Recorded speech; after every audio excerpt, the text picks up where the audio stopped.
नहीं है वो सब कुछ कवर कर देते हैं, और आज मैं फंस गया हूँ। और मंच पे हासिल एम्बेसडर महोदय, डॉक्टर साहब, हमारे जननारायण सिंह डॉक्टर साहब, जो कि अब तीसरी बार चौथी बार करा रहे हैं, आगरा से हमारे सूत्रधार रहे हैं, तो आप सबका अभिवादन।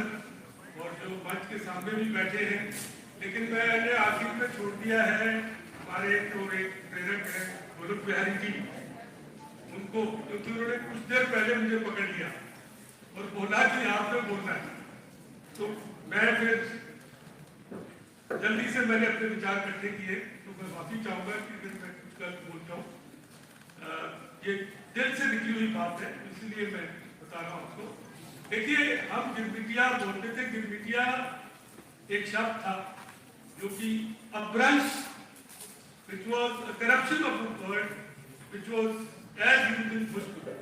Similarly, हम उनको मलेच्छ भी बोलते थे उन लोगों को जो कि भारत को छोड़कर बाहर संस्कृत थे और उनसे लोग शोषण नाता भी रहे। और भारतीय फौज में एक ऐसी रेजिमेंट थी, पंजाब रेजिमेंट, जब वो गई तो उसको फिर एक डिफरेंट इंसिग्निया दिया गया मलेच्छ की, इसका गैली का, शिप की गैली है उसकी, इन्फेंट्री की यूनिट तो जहाज चल रहा है। तो ये जो जहाजी थे ये बड़े गजब के लोग। इस सेमिनार को जब हम शुरू कर रहे हैं तो सबसे पहले हम जहाजियों को, गिरमिटियों को एक बहुत बड़ी सैल्यूट देना, क्योंकि इन लोगों ने उस समय पे जब हमारे समाज में ये समझा नहीं जाता था कि आप बाहर जा सकते हो, बाहर जाकर भारत तो ये कोई गलत बात है कि भारत की संस्कृति इतनी मजबूत थी कि हमें जरूरत ही नहीं थी बाहर से क्यों ले पाए, तो जाने नहीं चाहते, तो हम तो यहीं पर अपनी संस्कृति को जमाए बैठे थे जो कि फैली हुई थी। मतलब थाईलैंड, इंडोनेशिया, मलेशिया, इन सब जगह पे गए हुए थे, चोला फैले हुए थे, वो थी हमारी साम्राज्य था। लेकिन उसके बाद जब ये लोग गए, गिरमिटिया, गदर पार्टी जो कनाडा में गए, इसी तरीके से इन लोगों ने, और जो विश्व युद्ध में लड़े हमारे सिपाही, उन लोगों ने जाके भारत में कुछ बदलाव लाए, उन्होंने भारत में नई चीजें लेकर आए, और हम वर्ल्ड के साथ, अच्छा बुरा लेकिन वर्ल्ड के साथ हम कैचअप। तो मैं सबसे पहले उनको सैल्यूट करना चाहूंगा।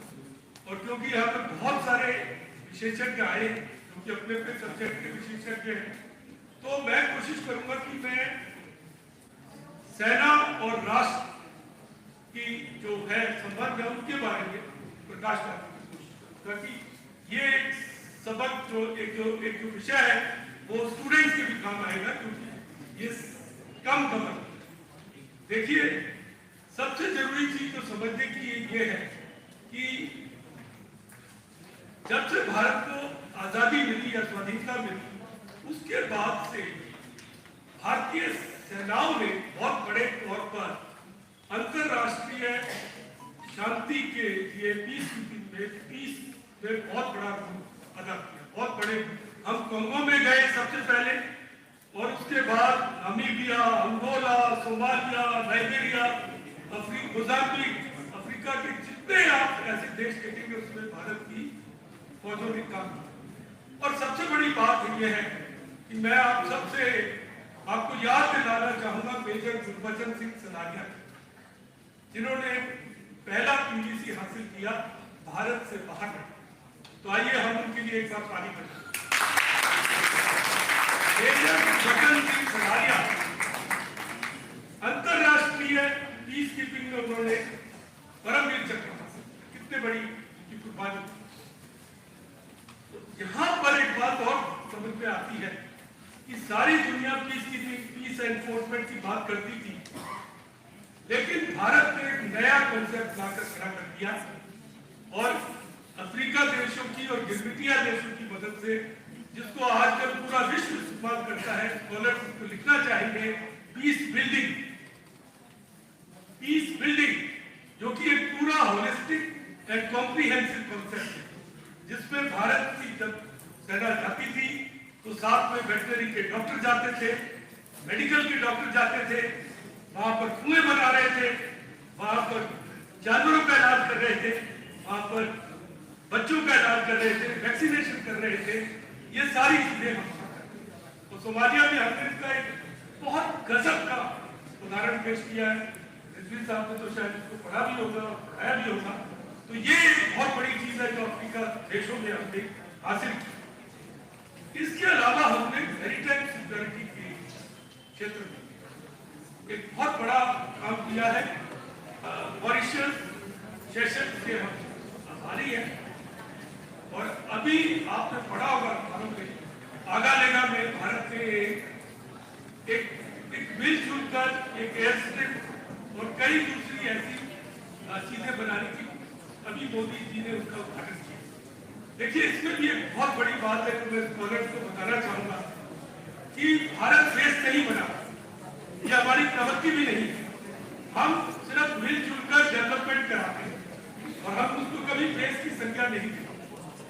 हम किसी देश को जाके कॉलोनाइज करने की कोशिश नहीं करते, इसीलिए वो देश हमसे शायद क्या, इसीलिए वो शायद हमको मित्र मानने को क्या। तो हमारा जो मॉडल है वो कोऑपरेटिव है। आप इसी अफ्रीका में देखिए चाइना ने कितने मुल्कों को डेट ट्रैप में फंसा, कितना बुरा हाल कर। आप देख लीजिए तंजानिया, गाम्बिया, अंगोला, कितने मुल्क उनके मिनरल्स को लेकर बाहर कॉन्गो के कॉपर और कोबाल्ट जो कि चाहिए स्ट्रेटेजिक मिनरल है उसको ले रहे हैं पूरे को और वो कर्ज में डूबा। ऐसी ट्रेनें चला दी है जो कहीं से कहीं नहीं जाती। और आप इस पे एक संदर्भ और लाना चाहूंगा मैं। देखिए जो भारतीय गए अफ्रीका देशों में, एक सलामी जो मैंने आपको दी कि आपके पूर्वज गए, एक सलामी और कि आपने वहां जाकर और फिर सुनाग जैसे लोग पैदा किए। एक सुनाग परिवार था जो पंजाब से गया, जो उनके पिताजी थे वो कीनिया गए, माता जी थी वो तंजानिया गई और देखिए वो परिवार आगे बढ़कर कहां चला गया। जो लोग हमके ऊपर राज करते थे वही के प्रधानमंत्री ऋषि सुनाग। तो ये इन लोगों की खूबी है।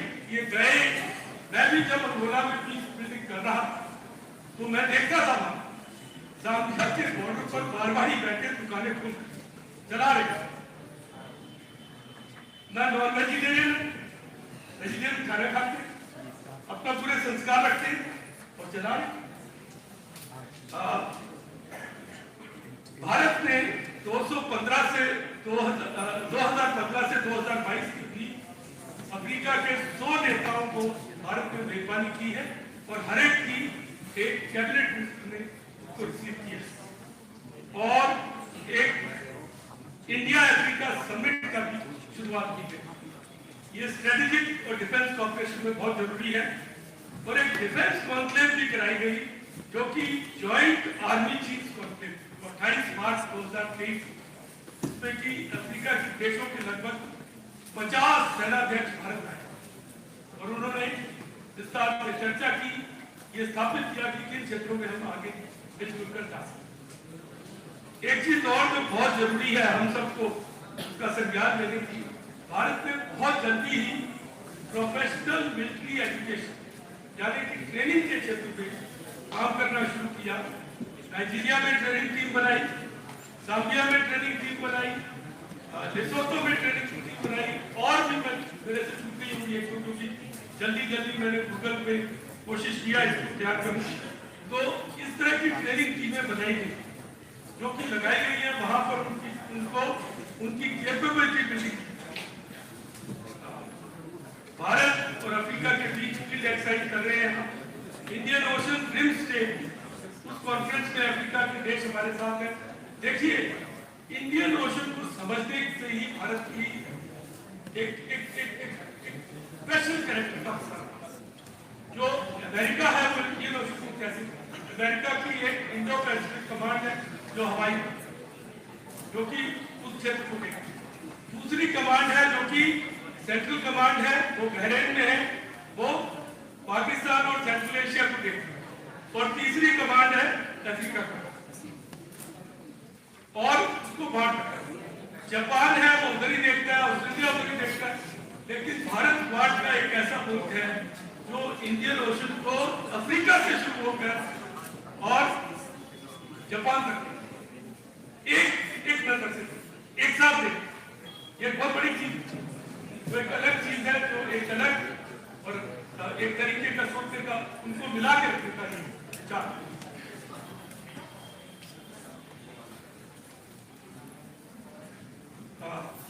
भारत डिफेंस की सप्लाई पे को बहुत रिलायबल और अफोर्डेबल, जिसके वो पैसे दे सके, उस तरह की इक्विपमेंट देने की कोशिश कर रहा है। आज भारत जो एक्सपोर्ट करता है उसके 15 से 20% अफ्रीका में, और हम इसको बढ़ाना चाहते हैं। और इसमें हम मॉरिशस, सेशल्स और मोजाम्बिक के बहुत आभारी हैं, वो उनके साथ हमारे कॉर्पोरेशन बहुत ज्यादा है। उनका तो कोस्ट गार्ड और ये सब हम ही ने खड़ा किया, हमारे अफसर वहां पे रहे।